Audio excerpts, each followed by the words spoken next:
Hi friends, welcome to my channel. ఈ రోజు మరొక ఇంట్రెస్టింగ్ స్టోరీతో మీ ముందుకొచ్చాను. ఒక అందమైన లోయలో చిన్న చిన్న పండ్లతో నిండిన రాజ్యం ఉండేది.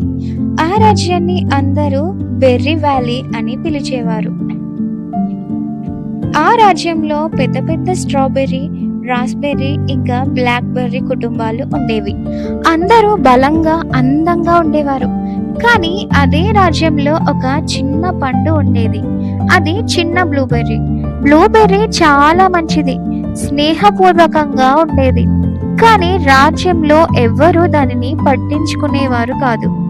ఒకరోజు రాజ్యసభలో స్ట్రాబెర్రీ రాణి అన్నది, మన రాజ్యానికి శక్తివంతమైన పండ్లు మాత్రమే గర్వకారణం.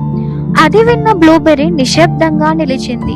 తనతో తాను అనుకుంది, నేను చిన్నదైనా ఒకరోజు రాజ్యానికి ఉపయోగపడాలి అని. బ్లూబెర్రీ ప్రతిరోజు రాజ్య ప్రజలకు సహాయం చేయడం మొదలుపెట్టింది. చిన్న పిల్లలతో ఆడుకోవటం, ఇంకా వృద్ధ పండ్లకు సహాయం చేసేది, ఇంకా తోటలో నీరు కూడా పోసేది. ప్రతిరోజు ఏదో ఒక సహాయం మాత్రం చేసేది. ఒకరోజు రాస్బెర్రీ నవ్వుతూ అడిగింది, ఇంత కష్టపడితే నీకు ఏమి లాభం అని. బ్లూబెర్రీ నవ్వుతూ చెప్పింది, ఎవరైనా సంతోషంగా ఉంటే అదే నా లాభం అని. అప్పుడు ఒక చిన్న స్ట్రాబెర్రీ పిల్ల అడిగింది, నువ్వు ఎందుకు ఎప్పుడు నవ్వుతావు అని.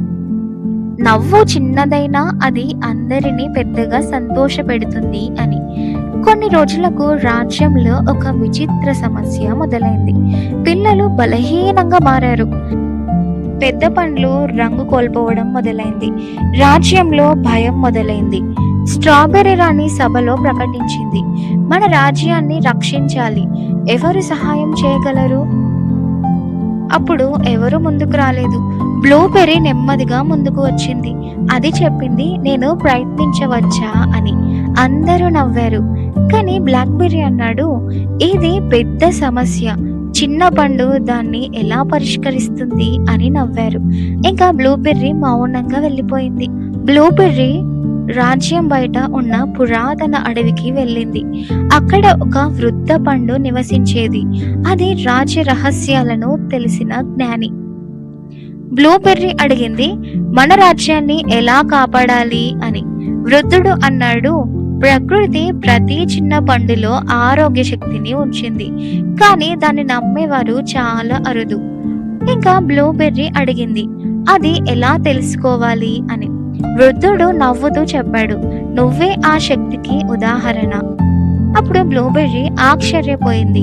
వృద్ధుడు చెప్పాడు, నీ లోపల ఉన్న ఆరోగ్య గుణాలు రాజ్యాన్ని కాపాడగలవు. మన రాజ్యాన్ని కాపాడే శక్తి బ్లూబెర్రీస్ లో ఉంది. కొంతమంది మళ్ళీ నవ్వారు. రాస్బెర్రీ అన్నది, ఇది పిల్లల కథ కాదు, నిజమైన సమస్య అని. బ్లూబెర్రీ బాధతో వెళ్ళిపోయింది. కానీ ప్రయత్నం మాత్రం అస్సలు ఆపలేదు. రోగం మరింత పెరిగింది. పిల్లలు నిలబడలేకపోయారు. రాణి కన్నీళ్లతో ప్రకటించింది, ఎవరైనా మన రాజ్యాన్ని కాపాడాలి అని.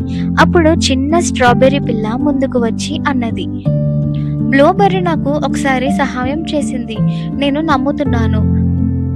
రాణి బ్లూబెర్రీని పిలిపించింది. బ్లూబెర్రీ వినయంగా చెప్పింది, నేను సహాయం చేస్తాను, కానీ అందరూ కలిసి పని చేయాలి. ఇంకా అందరూ దానికి అంగీకరించారు. బ్లూబెర్రీస్ తో ఆరోగ్య పానీయం తయారు చేశారు. పిల్లలు మళ్ళీ ఆరోగ్యంగా మారారు. రాజ్యం మళ్ళీ ప్రకాశించింది. అందరూ ఆనందంతో బ్లూబెర్రీని కీర్తించారు. ఆ వృద్ధ జ్ఞాని మళ్ళీ రాజ్యంలో కనిపించాడు. రాణి అడిగింది, మీరు ఎవరు అని. అతను నవ్వుతూ చెప్పాడు, నేను ప్రకృతి పంపిన రక్షకుడిని.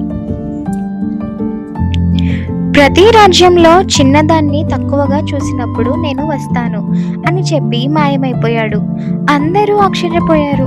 స్ట్రాబెర్రీ రాణి బ్లూబెర్రీ దగ్గరకు వెళ్ళి చెప్పింది, మన రాజ్యానికి నిజమైన శక్తి నువ్వే. బ్లూబెర్రీ నవ్వుతూ చెప్పింది, రాజ్యం బలంగా ఉండాలంటే ప్రతి చిన్న పండుని గౌరవించాలి.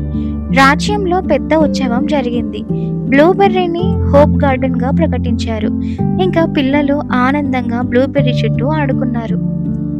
ఫైనల్ గా మోరల్ ఆఫ్ ద స్టోరీ ఏంటి అంటే, చిన్నదాన్ని ఎప్పుడూ తక్కువగా చూడకూడదు. సహాయం చేసే మనసే నిజమైన శక్తి. వినయం గొప్ప నాయకత్వం. మీకు ఇంకా ఇలాంటి స్టోరీస్ కావాలి అంటే నా ఛానల్ని సబ్స్క్రైబ్ చేసి అలాగే బెల్ ఐకాన్ని కూడా క్లిక్ చేయండి. Thank you for watching.